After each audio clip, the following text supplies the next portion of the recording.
Question number 30 देखो बच्चों, इसमें क्या कर रहा है, विच of the following will not show tautomerism.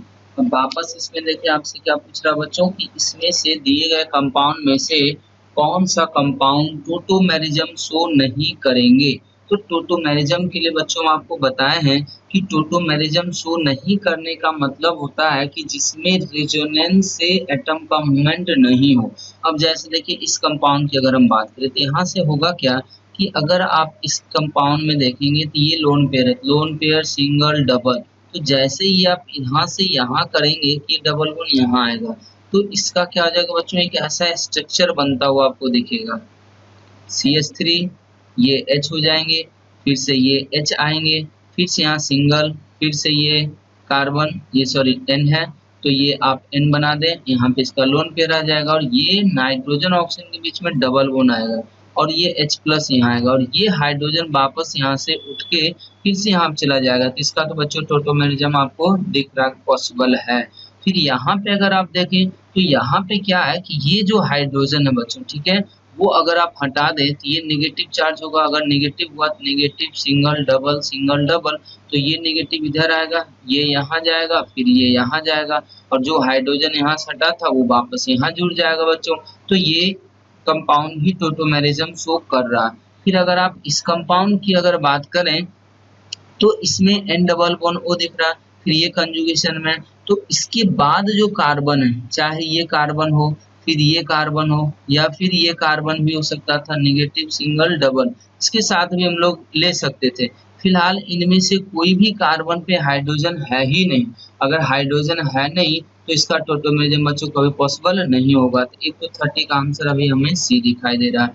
अब आगे अगर बढ़े इसमें देखें तो वापस फिर से बच्चों यहाँ भी पहला वाला सिचुएशन है, देख लें कि ये वाला यहाँ पे आएगा और ये वाला यहाँ चला जाएगा, तो यहाँ पे हो जाएगा टोटोमेरिज्म। तो इस कंपाउंड में टोटोमेरिज्म नहीं है। फिर से इसमें कह रहा बच्चों tautomerism will be exhibited by, इसमें बताना आपको किसमें टोटोमेरिज्म होंगे। तो इसमें टोटोमेरिज्म का कोई चांस नहीं है। इसमें देखते हैं बच्चों, इसमें भी टोटोमेरिज्म का कोई चांस नहीं है क्योंकि इस कार्बन पे हाइड्रोजन है ही नहीं। फिर यहाँ पे अगर देखें तो इस कार्बन पे कोई हाइड्रोजन नहीं, लेकिन यहाँ पे देखें तो ये आपको कुछ इस तरीके से टोटोमेराइज होता हुआ दिखेगा, N डबल बॉन्ड O, और ये इस तरीके से ये हाइड्रोजन क्या हो जाएगा बच्चों, टोटोमेराइज हो जाएगा। तो इसमें क्या रहा था, कौन सा टोटोमेरिज्म शो करेगा, तो इसमें आंसर क्या हो जाएगा बच्चों, डी। ठीक है। अब अगर हम लोग 32 में आते हैं तो इसमें कहता है क्या कि टोटोमेरिक इक्विलिब्रियम का एग्जाम्पल नहीं है। तो अगर हम इस स्ट्रक्चर को देखें बच्चों तो ये आपको लग रहा हो कि स्ट्रक्चर कैसे बना होगा, तो इसमें डबल बॉन्ड को इधर शिफ्ट करें, इसको इधर शिफ्ट करें तो ये स्ट्रक्चर बन जाएगा। लेकिन इसमें देखिए कहीं भी एटम का मूवमेंट नहीं हुआ, और जब एटम का मूवमेंट नहीं हो तो वो टोटोमेरिक स्ट्रक्चर नहीं कहलाएगा, बल्कि क्या कहलाएगा, रेजोनेटिंग स्ट्रक्चर। तो ये एक दूसरे के बीच में टोटोमेरिक स्ट्रक्चर नहीं, बल्कि ये दोनों एक दूसरे के रेजोनेटिंग स्ट्रक्चर है, और रेजोनेटिंग स्ट्रक्चर के बीच में कभी भी इक्विलिब्रियम नहीं होते। तो इस तरीके से हमारा ये जो आंसर आ रहा है ये 32 का ए आएगा। बाकी ऑप्शन भी चेक करें। अब ये दोनों देखें तो यहाँ से क्या होगा कि ये लोन पेयर रेजोनेंस में, तो ये इधर जाएगा, ये इधर जाएगा, तो यहाँ से ये हाइड्रोजन एटम के यहाँ आना चाहिए। तो ये देखें आपको यहाँ पे किया हुआ भी, इसका मतलब एक दूसरे के टोटोमेरिक स्ट्रक्चर है। अगर बात हम यहाँ की करें तो बच्चों यहाँ पे जो हाइड्रोजन ये दिख रहा है ये नेगेटिव चार्ज बनेगा, तो ये फिर डबल इधर सिंगल और फिर ये यहाँ, तो ये हाइड्रोजन के यहाँ आना चाहिए। ये देखिए आया हुआ भी, ये भी टोटोमेरिक स्ट्रक्चर है। अगर हम बात इसकी करते हैं तो इसकी अगर हम लोग करते हैं बच्चों वापस फिर से हम लोग क्या कर सकते हैं, ये हाइड्रोजन एटम को हटाएंगे, नेगेटिव बनाएंगे, तो नेगेटिव सिंगल और डबल के साथ रेजोनेंस, ये हाइड्रोजन वापस ऑक्सीजन पे, ये भी टोटोमेरिक स्ट्रक्चर है। तो कह रहा था कि कौन नहीं है, तो आंसर इसका क्या हो जाएगा, तो 32 का ए। अब अगर आप 33 देखते हैं तो इसमें आपसे पूछ रहा परसेंटेज ऑफ इनॉल कंटेंट। तो बच्चों परसेंटेज ऑफ इनॉल कंटेंट जो होता है वो किन किन चीजों पे डिपेंड करता है। पहला तो आप ध्यान रख सकते हैं इसका एरोमेटिसिटी। पहला क्या बच्चों, इसमें एरोमेटिसिटी। अगर कहीं पे एरोमेटिसिटी आ रहा है तो उसमें इनॉलिक कंटेंट क्या जो बच्चों बहुत ज्यादा होता है, एरोमेटिसिटी लिख सकते हैं। ठीक है बच्चों। उसके बाद आप H बॉन्डिंग के थ्रू किलेशन लिख सकते हैं या चिलेशन भी उसको पढ़ सकते हैं। चिलेशन बना सकते हैं इसमें, ठीक है। और ये कितना होना चाहिए 5 और 6 मेंबर अगर चिलेशन हो रहा है तो ये ज्यादा इनोलिक कंटेंट बनाएगा बच्चों, ठीक है। या आप एक तो बॉन्ड एनर्जी से भी हम लोग देखते हैं, तो बॉन्ड एनर्जी से भी आप देख सकते हैं। नहीं तो आप ऐसा सोचिए कि जहाँ पे कंजुगेशन ज्यादा हो, क्या हो जाएगा बच्चों मोर कंजुगेशन। कंजुगेशन अगर बढ़ते हैं इनॉल फॉर्म में कीटो फॉर्म से, तो कंजुगेशन का भी ये डायरेक्टली प्रोपोर्शनल होता है। तो कुछ पॉइंट इसी तरीके से हम लोग लगाते हैं बच्चों। अगर आप इन सब में देखें तो इसका कीटो फॉर्म है, इसका अगर आप इनॉल बनाएंगे तो ये तो पॉसिबल भी नहीं है, क्योंकि ये ब्रिज हेड पे निगेटिव बनेगा। और ब्रिज हेड पे अगर बनाते हैं तो इसको अगर हम बना भी देते हैं बच्चों, तो यहाँ पे ब्रिज हेड पे डबल बॉन्ड बनेगा और ये OH में कन्वर्ट होगा, जो कि हाईली अनस्टेबल होगा। तो ये कभी भी इसका इनॉल फॉर्म नहीं बनना चाहेगा। अगर आप यहाँ देखें तो यहाँ से बन सकता है, यहाँ पे भी बना सकते थे, लेकिन यहाँ से हम लोग नहीं बना सकते बच्चों, क्योंकि यहाँ का अगर इनॉल बनाएंगे तो वो ज्यादा अनस्टेबल होगा, मतलब उसका कंटेंट बहुत कम होगा। इसके कंपेरेटिवली यहाँ का जो इनॉल बनेगा बच्चों वो ज्यादा होगा, क्योंकि यहाँ पे जो नेगेटिव से डबल बनेगा वो ज्यादा स्टेबल होगा। और यहाँ पे देखिए बच्चों, यहाँ से बनाएंगे, यहाँ से बनाएंगे, तो इसको हम लोग यहाँ से बनाएंगे। क्यों यहाँ से बनाएंगे बच्चों? अगर हम यहाँ से बनाते हैं इसका, तो इसमें एक एक्स्ट्रा किलेशन आएगा हाइड्रोजन बॉन्ड के थ्रू, ठीक है। इसमें एक एक्स्ट्रा किलेशन आएगा बच्चों, किसके थ्रू? दिया आएगा हाइड्रोजन बॉन्ड के थ्रू। तो इसमें अगर हम लोग देखें तो इसमें एक्स्ट्रा किलेशन आ रहा है। इसीलिए अगर परसेंटेज ऑफ इनॉल कंटेंट की बात करें तो सबसे ज्यादा थर्ड का आएगा, सबसे ज्यादा किसका आ जाएगा बच्चों? थर्ड का आएगा। उसके बाद आपको सेकेंड का मिलेगा, उसके बाद किसमें मिल जाएगा? फर्स्ट का। ऐसा ऑप्शन कहाँ पे है? सेकेंड, ये थर्ड, सेकेंड और फर्स्ट, ही ऑप्शन बी हो जाएगा। अब अगर आप क्वेश्चन नंबर 34 की बात करें, 34 में भी वही पूछा है, इनॉल कंटेंट सबसे ज्यादा कहाँ पे होगा। तो बच्चों यहाँ पे हम लोग देखते हैं क्या कि इनॉल कंटेंट बनेगा किस हाइड्रोजन। तो यहाँ वाला हाइड्रोजन हटाएंगे तो इनॉल बनाएंगे। यहाँ पे तो यही वाला हाइड्रोजन आपको हटाना पड़ेगा। यहाँ वाला देखे तो यहाँ वाला हाइड्रोजन, यहाँ पे देखे तो यहाँ वाला हाइड्रोजन। तो अगर गौर से देखे बच्चों तो ये हमेशा अगर इनॉल इसके साथ जाए या इसके साथ जाए, वो भी डिपेंड करता है कि इनॉल किसके साथ बनेगा। तो इसको हम लोग कैसे देखते हैं बच्चों? तो इनॉल उसी के साथ बनेगा जिसके साथ इस नेगेटिव चार्ज का कंजुगेशन ज्यादा होगा। तो अब यहाँ देखिए बेंजीन रिंग, और ये क्या है बच्चों? लोन पेयर वाला। तो ये इस डबल बॉन्ड सेंटर को इधर से भी इलेक्ट्रॉन दे रहा है, ये रिंग से भी इलेक्ट्रॉन इधर जा रहा है। तो अब और ये दोनों तरफ जा रहा है, तो इनॉल कंटेंट तो इसका बनेंगे, ठीक है। अब अगर यहाँ देखें बच्चों, इसका भी लोन पेयर अगर ये लेता है तो इसको इधर से भी लेना पड़ेगा, तो इसको और डिलोक्लाइसिन इसका कम होगा। अगर यहाँ देखें तो यहाँ से भी इस तरीके से, यहाँ थोड़ा कम है। इसका मतलब अगर हम यहाँ पे देखें, यहाँ पे देखो बच्चों, इसमें कोई भी इसको इस डबल बॉन्ड को लोन पेयर्स नहीं डोनेट करा। इसका मतलब ये जो नेगेटिव चार्ज है यही या तो इसके साथ या तो इसके साथ, किसी एक के साथ क्या करेगा बच्चों? ये इनॉल बनाएगा और दोनों में से इक्वली होगा। तो इन सभी के इनॉल में से ये जो इनॉल होगा वो ज्यादा होगा, क्योंकि यहाँ पे डिस्पर्सन इस डबल बॉन्ड के साथ एनायन का सबसे ज्यादा होगा, बाकी जगह पे कम ही होगा इसके कंपेरेटिवली, क्योंकि बाहर से उस डबल बॉन्ड को सपोर्ट मिल रहा है, इसलिए नेगेटिव चार्ज के साथ वो रेजोनेंस कम करेगा। इसलिए इसका आंसर क्या आ जाएगा बच्चों? डी आ जाएगा। अब अगर यहाँ पे देखें कि लेस इनॉल कंटेंट किसका है, तो वापस बच्चों हम लोग देखेंगे कि अगर हम यहाँ से इसको बना देते हैं इनॉल, तो ये आपको बच्चों कुछ एरोमेटिक कंपाउंड बनता हुआ दिख रहा होगा, ठीक है। अगर हम यहाँ से इनॉल बना दें इसको, तो ये बन जाएगा कुछ इस तरीके से। ये डबल वन पहले था, एक नया डबल वन यहाँ आ जाएगा। अब देखिए lone pair, single, double, single, aromaticity आ गया, इसलिए वन का जो इनॉल बनेगा वो ज्यादा होगा, तो टू का इनॉल इससे क्या आ जाएगा? कम हो जाएगा। इसका मतलब आंसर इसका क्या आ जाएगा बच्चों? बी आ जाएगा, ठीक है। तो इस तरीके से बच्चों हम लोग सवाल को सॉल्व कर सकते हैं। क्वेश्चन नंबर 36, इसमें कह रहा है बच्चों which of the following compound have higher enol content. तो इनॉल कंटेंट देखने के लिए बच्चों आपको वही सब चीज देखना है कि एरोमेटिसिटी कहाँ पे आ रहा, एक्सटेंडेड रेजोनेंस कहाँ पे हो रहा, कहाँ का हाइड्रोजन ज्यादा एसिडिक है, ठीक है, या नेगेटिव चार्ज जो बन रहा है वो कहाँ पे ज्यादा स्टेबलाइज हो रहे हैं, ठीक है। तो इस तरीके से हम लोग इनॉल कंटेंट देखते थे। अगर यहाँ पे आप देखें बच्चों, तो टोटोमेराइज होने वाला हाइड्रोजन यहाँ पे ही होगा, तो इसमें भी यहाँ पे ही होगा। अब देखना है कि चूंकि हम लोग बेसिक टोटोमेरिज्म की बात करते हैं, तो यहाँ से हाइड्रोजन H+ के फॉर्म में निकलेगा। तो देखें कि जो नेगेटिव चार्ज जितना ज्यादा स्टेबल होगा, जो नेगेटिव चार्ज जितना ज्यादा स्टेबल होगा, ऐसा हम इसलिए देख रहे हैं क्योंकि फाइनल ये इनॉल कंटेंट बनाएगा तो सबको एरोमेटिक ही बनना। अगर इसका भी आप बनाएंगे इनॉल, तो ये भी एरोमेटिक ही बन जाएगा बच्चों। तो जब सब एरोमेटिक बन जाए तब हम लोग किसी दूसरे फैक्टर की बात करेंगे। अब देखें ये भी इसी तरीके से बनेगा। यहाँ पे भी अगर आप इसका एरोमेटिसिटी देखेंगे तो ये नेगेटिव बनेगा, रेजोनेंस करते करते ये एक बार यहाँ तक आ जाएगा डिलोकलाइज होके, तो ये आपको OH दिखेगा, ये रिंग बन जाएगा और यहाँ पे OCH3 दिखेगा। तो एरोमेटिसिटी तो सब में आने हैं, इसीलिए हम यहाँ पे हाइड्रोजन देखें कि कौन हाइड्रोजन कितना ज्यादा एसिडिक है और कौन सा हाइड्रोजन ज्यादा एसिडिक होगा बच्चों, जिसका नेगेटिव चार्ज क्या होगा, ज्यादा स्टेबल होगा।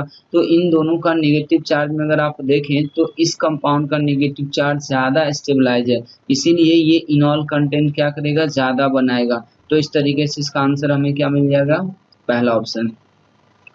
क्वेश्चन नंबर 37 में कह रहा कि ज्योमेट्रिकल आइसोमर डिफर्स इन, तो ज्योमेट्रिकल आइसोमर में डिफरेंस किस चीज का होता है। तो आपको पता है बच्चों की ज्योमेट्रिकल आइसोमर जो है वो एक स्टीरियो आइसोमर है, और स्टीरियो आइसोमर में जो डिफरेंस होता है वो स्पेशियल अरेंजमेंट का होता है, एटम का स्पेशियल अरेंजमेंट का। तो इस तरीके से इसका आंसर क्या आ जाएगा बच्चों, बी आ जाएगा।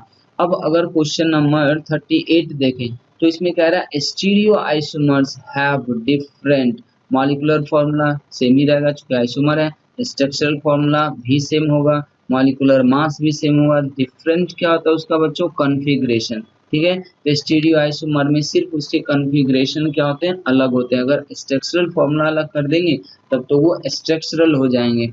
अब आइए 39 में क्या कह रहा कि बताइए कि किस किस कंपाउंड में रिस्ट्रिक्टेड रोटेशन है।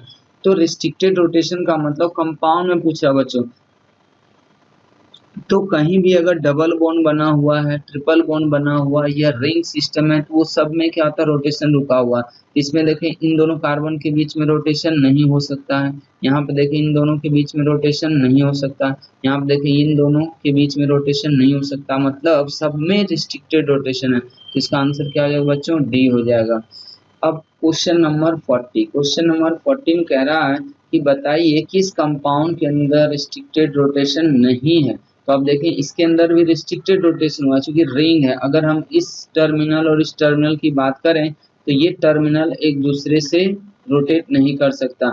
यहाँ पे भी किसी भी दो कार्बन के बीच आप रोटेशन नहीं कर सकते, यहाँ भी इन दोनों कार्बन के बीच में रोटेशन पॉसिबल नहीं है। लेकिन यहाँ देखिए सिग्मा बॉन्ड है तो ये दोनों कार्बन के बीच रोटेशन पॉसिबल हो जाएगा। तो कह बताइए कहाँ पे रोटेशन रिस्ट्रिक्टेड नहीं है, तो आंसर क्या हो जाएगा बच्चों, इसका डी हो जाएगा। क्वेश्चन नंबर 41 इसमें कह रहा क्या कि कैन शो ज्योमेट्रिकल आइसोमर। इसमें कह रहा ज्योमेट्रिकल आइसोमर बताइए कौन से। बच्चों ज्योमेट्रिकल आइसोमर का कंडीशन, सबसे पहला जो कंडीशन है वो क्या है, रिस्ट्रिक्टेड रोटेशन।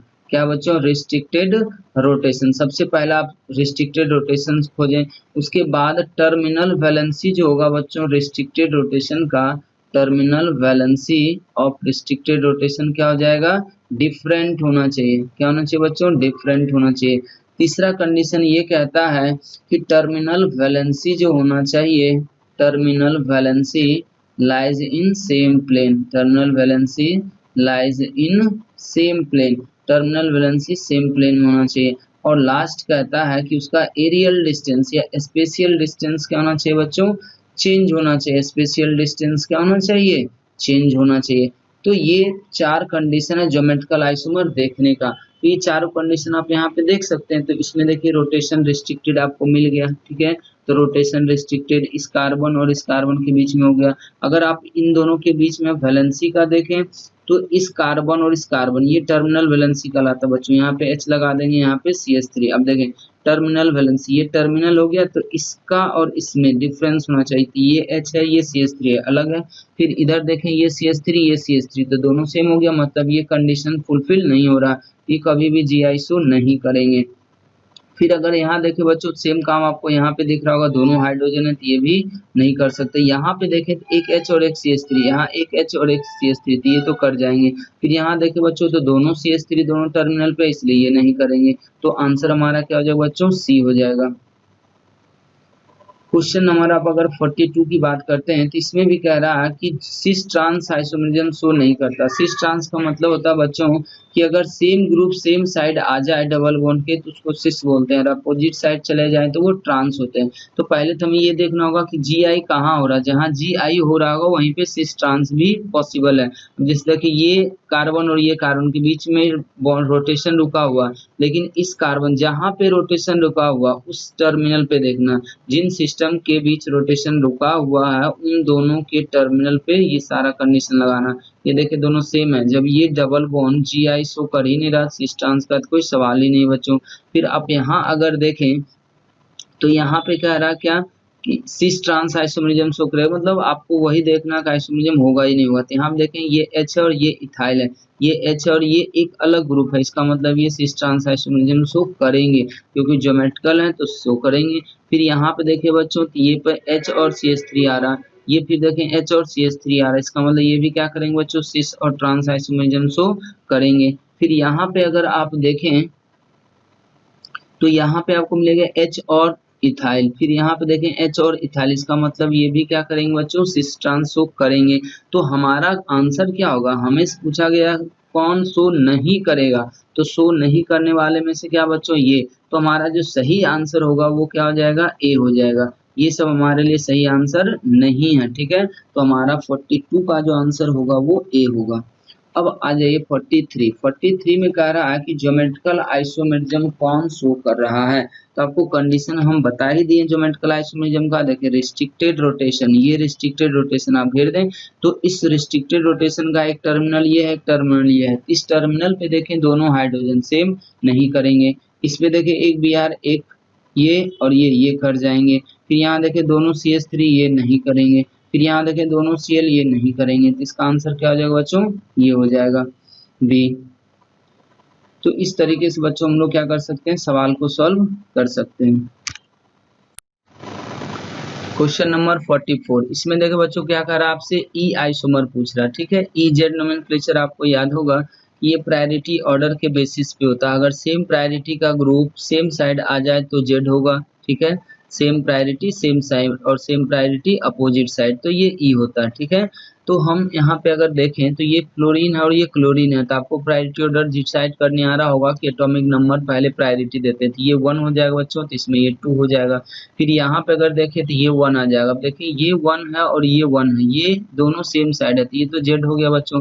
हमें ई खोजना, अगर आप देखें तो यहाँ पे वापस आप 1 देंगे, यहाँ पे आप 2 देंगे, फिर इसमें देखें तो ये 1 देंगे आप 2 देंगे, इसका मतलब ये भी क्या हो गया जेड हो गया। अगर आप यहाँ की बात करते हैं बच्चों तो यहाँ पे क्या दिख रहा है आपको, ये हो जाएगा 1, ये हो जाएगा 1, और इन दोनों ऑब्वियस है कि 1 फाइनली ये आएगा, तो इन दोनों की अगर बात करें तो ये क्या हो जाएगा बच्चों जेड ई हो जाएगा, क्योंकि सेम प्रायोरिटी अलग अलग अपोजिट साइड दिख रहा है, इसीलिए 44 का जो आंसर होगा बच्चों वो क्या हो जाएगा हमारा सी हो जाएगा। अब देखिए ये एक अच्छा सवाल है, इसमें क्या कह रहा है, कह रहा है क्या कि compound X and Y shown in the below reaction can be, कह रहा है क्या कि ये एक रिएक्शन है, ठीक है। इसका नाम फिनाइल हाइड्राजीन हम लोग दे सकते हैं बच्चों, ये एक फेमस रिएक्शन भी होता है, ठीक है, जिसमें हम लोग बोलते हैं कि फिनाइल हाइड्राजीन या अमोनिया के डेरिवेटिव के साथ हम लोग रिएक्शन करवाते हैं किसका कार्बोनाइल कंपाउंड का। तो अब बच्चों जैसे देखें जब भी आप कार्बोनाइल कंपाउंड का रिएक्शन कराते हैं, ठीक है, अब जैसे ही कार्बोनाइल कंपाउंड का रिएक्शन कराएंगे तो उसका प्रोडक्ट बनाने का तरीका यही होता है। आप सोचिए कि यहाँ पे आप जैसे ही प्रोडक्ट बनाएंगे, ठीक है, कि यहाँ पे नाइट्रोजन और कार्बन के बीच में डबल बॉन्ड बन जाएगा, नाइट्रोजन कार्बन के बीच में डबल बॉन्ड बनेगा बच्चों।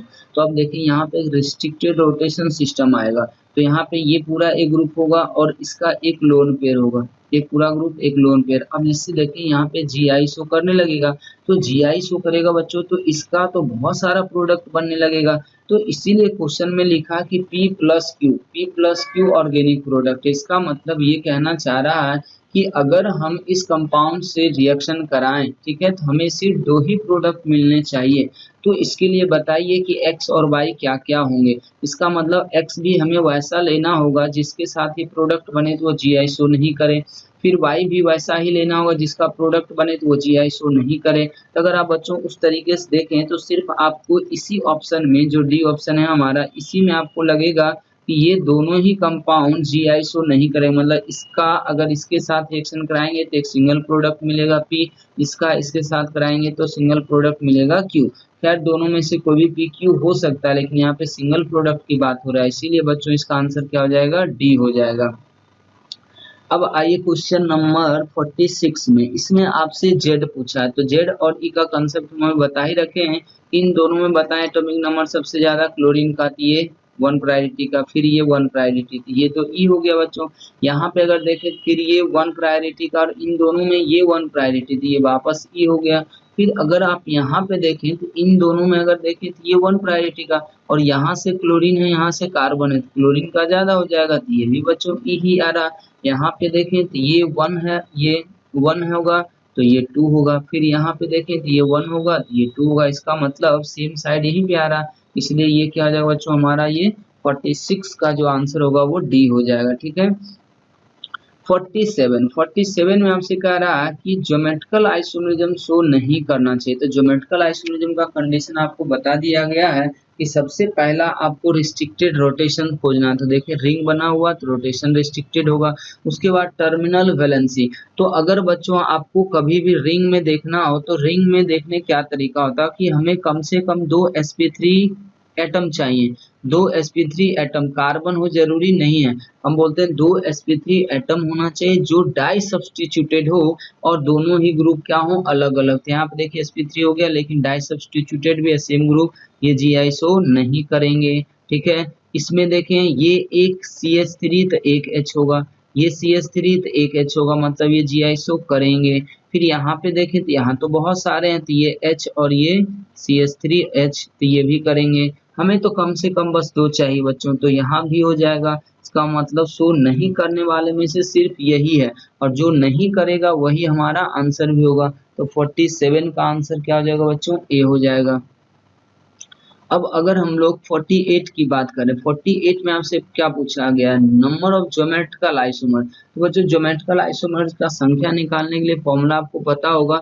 फॉर्मूला से भी पहले तो इम्पोर्टेंट बात यह है कि आपको पता चले कि कितना सिस्टम है जहाँ पे GI हो रहा है। तो बच्चों हम यहाँ पे देखें तो ये एक सिस्टम ये वाला होगा डबल बॉन्ड के अबाउट, फिर ये एक सिस्टम ये वाला होगा डबल बॉन्ड के अबाउट, और अगर हम देखें बच्चों तो ये रिंग भी तो एक हमारा सिस्टम है, रिंग भी हमारा एक सिस्टम है जहाँ पे इस टर्मिनल और इस टर्मिनल के बीच में GI होगा, क्योंकि यहाँ पे 2 sp3 मेंबर हैं जहाँ पे डाई सब्स्टिट्यूटेड है, दोनों का ग्रुप भी क्या है, अलग अलग है।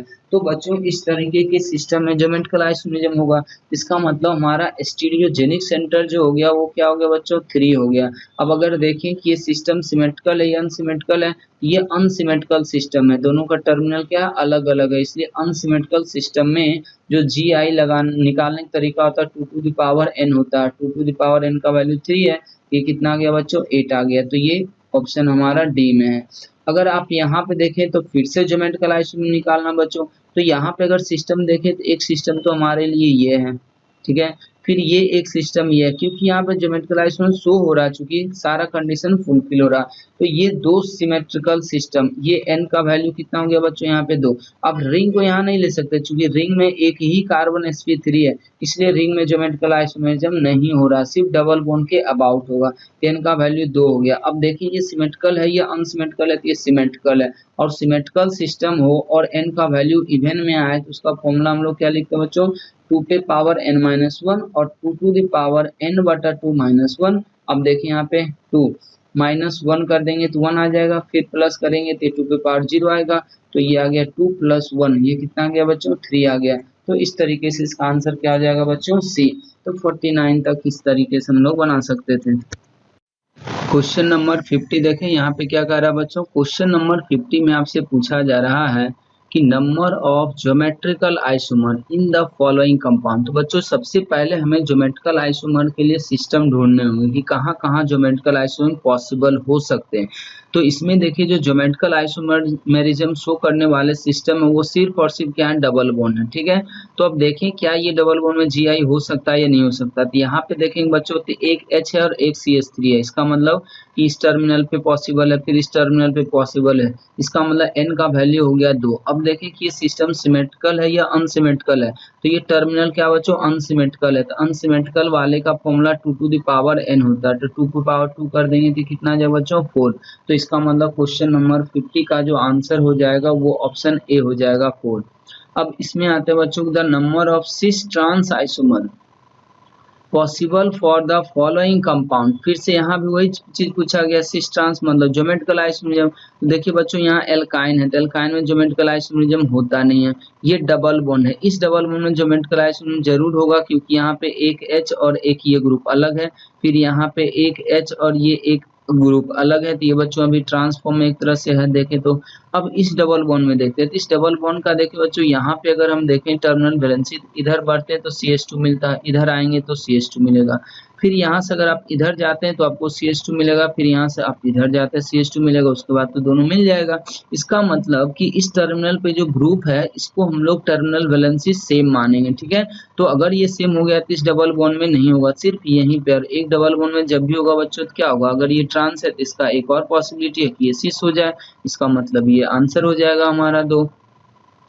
क्वेश्चन नंबर 52 है, इसमें कह रहा है कि what characteristics is the best common, क्या कह रहा है बच्चों, best common to both cis two butene and trans two butene. अब देखो बच्चों यहाँ पे है तो ये ब्यूटीन ही, लेकिन इसका कॉन्फ़िगरेशन अलग है। तो कॉन्फ़िगरेशन अलग होने से क्या क्या अलग हो सकता है बच्चों, मेल्टिंग पॉइंट बॉइलिंग पॉइंट में डिफरेंस आएगा, क्योंकि अरेंजमेंट में डिफरेंस आ जाएगा, डायपोल मोमेंट का डिफरेंस हो सकता है, व्हेन हीट ऑफ हाइड्रोजनेशन का भी डिफरेंस हो सकता है, क्योंकि स्टेबिलिटी के ऊपर ये चीजें डिपेंड करती हैं। लेकिन हीट ऑफ ये प्रोडक्ट ऑफ हाइड्रोजनेशन देखे बच्चों तो इसमें भी आपको ब्यूटेन बनेगा, इसमें भी ब्यूटेन बनेगा।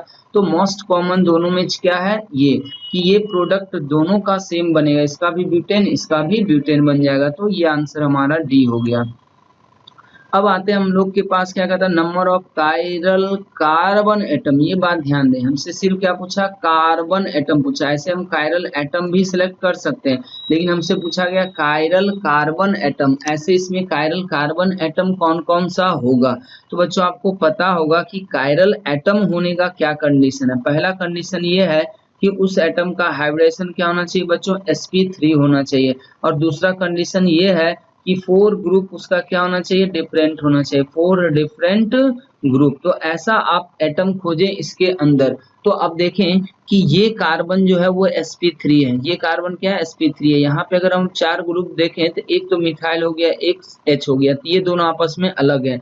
अब देखते हैं कि ये ग्रुप सेम है या नहीं है। ग्रुप सेम देखने के लिए रिंग का क्या मतलब होता है बच्चों, आप इधर से भी एक घूमे और इधर से भी घूमे, दोनों से इंफॉर्मेशन लें। अगर यहाँ से देखेंगे तो इधर से जाने वाला जो व्यक्ति है वो आपको इंफॉर्मेशन करेगा कि आगे CH2 है, इस रास्ते से जाने वाला भी आपको हिंट करेगा कि इधर भी CH2 है। यहाँ आ जाए तो ये कहेगा CH है, यहाँ आ जाए ये CH है, मतलब दोनों सेम ही बात बोल रहा है। इसका मतलब ये ग्रुप क्या हो जाएंगे बच्चों, सेम माने जाएंगे। इसका मतलब है कि इसमें कायरल सेंटर कितना हो गया, 0, इसमें 0 आ गया कायरल कार्बन।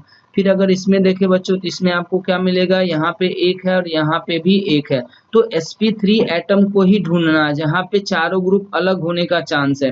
यहाँ पे देखें एक मिथाइल और एक H। अब इधर जाएं तो इसको मिलेगा CH2, इधर आए तो CH2, फिर आगे जाएं तो CH और यहाँ आएंगे CH2। तो इसका मतलब ये कायरल है, तो इसको स्टार से दिखाते हैं। सेम तरह से ये भी कायरल है, तो इसमें 2 कायरल कार्बन। इसमें अगर देखें बच्चों तो इसमें एक H तो यहाँ रहा होगा और एक Me, तो 2 तो ग्रुप अलग हो गए।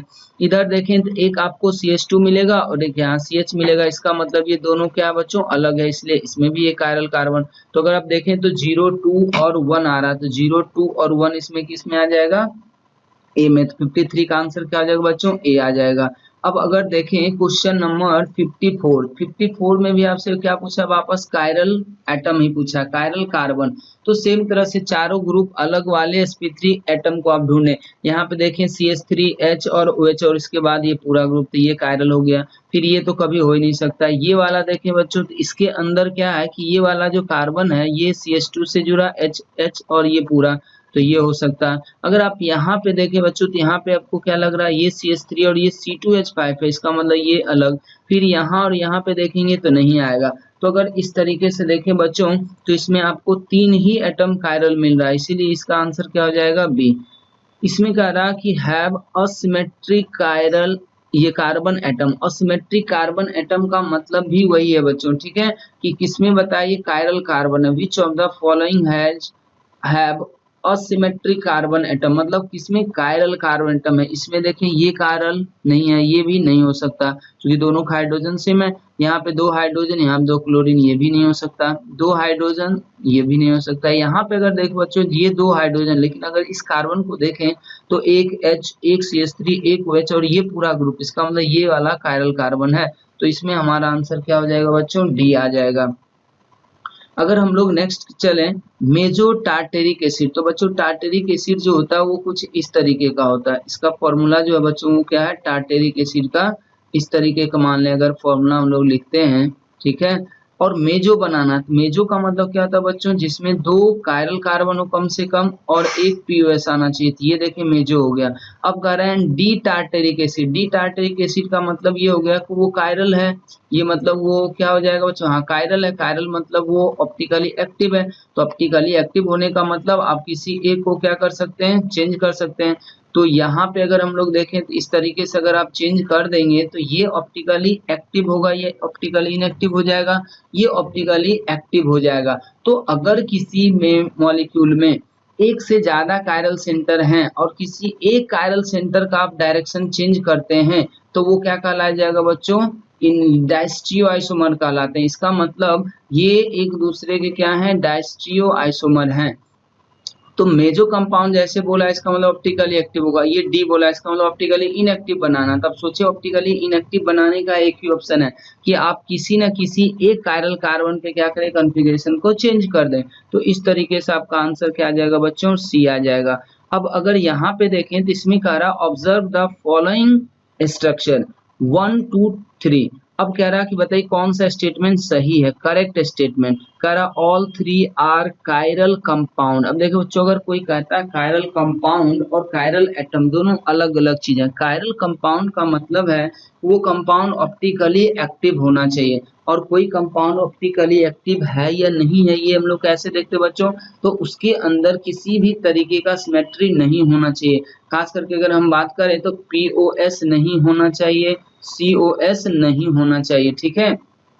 तो ये तरह का जो कंपाउंड होगा वो क्या हो जाएगा बच्चों, कायरल हो जाएगा।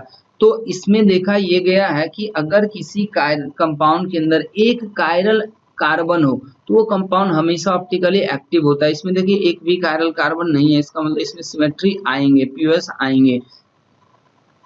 यहाँ पे भी देखो बच्चों तो कोई कायरल कार्बन नहीं है, ये दोनों CH3 इसको खत्म कर देगा। यहाँ पे देखें तो ये वाला आइसोप्रोपाइल ग्रुप और ये वाला भी आइसोप्रोपाइल ग्रुप, मतलब इसमें भी कोई कायरल कार्बन नहीं है। यहाँ पे देखें तो ये नहीं हो सकता, यहाँ पे देखें तो ये वाला कायरल कार्बन है क्योंकि एक CH3, एक H, एक OH और ये पूरा आइसोप्रोपाइल, इसका मतलब ये कायरल कार्बन है। तो ये कायरल मॉलिक्यूल भी होगा क्योंकि इसमें ना तो POS है ना तो COS है, इसलिए क्या हो जाएगा बच्चों, कायरल। तो इसमें क्या रहा, तीनों नहीं, 1 and 2 आर कायरल नहीं, ओनली 2 इज कायरल नहीं, ओनली 3 इज कायरल। ये बच्चों हमारा क्या हो जाएगा, आंसर हो जाएगा।